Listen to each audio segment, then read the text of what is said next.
This is Robert Cahoon, International Outreach Director for 40 Days for Life, and I'm with Marguerite in Cafe Latino in Adelaide in Australia. Marguerite, tell us how this cafe here was started, and tell us about some of the women you've encountered as a result of this cafe, and what happened next with those women. Sure. Well, welcome to Cafe Latino, Robert. This is an honour to have you here all the way from London. So we're thrilled. We've also welcomed David B. Wright too, so that's been exciting, and Brian Kemper, so some great heroes. Monsignor Riley trained us in praying outside the abortion clinic, as he does in New York, and trained us in how to speak to the girls very compassionately. And so I started the prayer vigil, and then 5 years later I'm here in the cafe. And so we've saved babies through praying on the street, and I've held those babies in my arm. And I started the cafe with no capital, but lots of love and wonderful friends who helped me renovate it from a bit of a dump. And we've turned it into a little neighbourhood hub, and the local families are beautiful support to the cafe, and they love coming here. It's become part of their weekly routine, and I've been seeing children being born and a second child being born, and getting to know the families, locals getting married, and then every day, usually, or 2 or 3 times a week at least, there's people coming in to go on their way to the abortion clinic or coming from.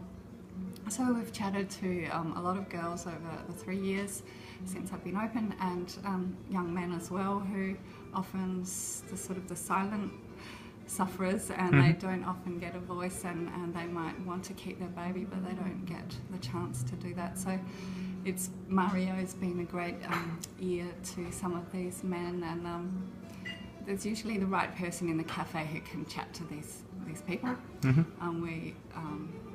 And we've saved babies through the cafe. And a young girl came in on a Monday afternoon and asked me the directions to the abortion clinic. And instead of giving her the directions, I started a conversation, gave her some basic information, and thought, that's the end, I'll never see her again.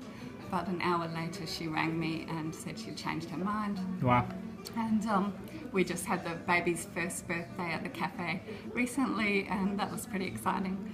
Nice. Tell us about the Indian couple and the couple you mentioned. Yes, and when we were renovating the cafe one night during a 40 days campaign, I saw an older gentleman praying by himself at 40 days, so I went and joined him just for the last half hour of the day, and an Indian couple drove up right at the last minute of the 40 Days for Life of that day, and I spoke to them, and we helped them keep their baby. They needed quite a lot of financial assistance because they were on a 457 visa.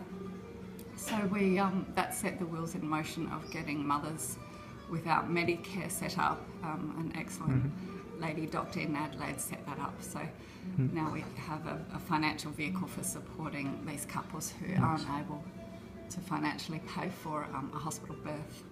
Great. Yeah. Great. Well, Marguerite, thanks so much for speaking to us today. Pleasure. Brilliant.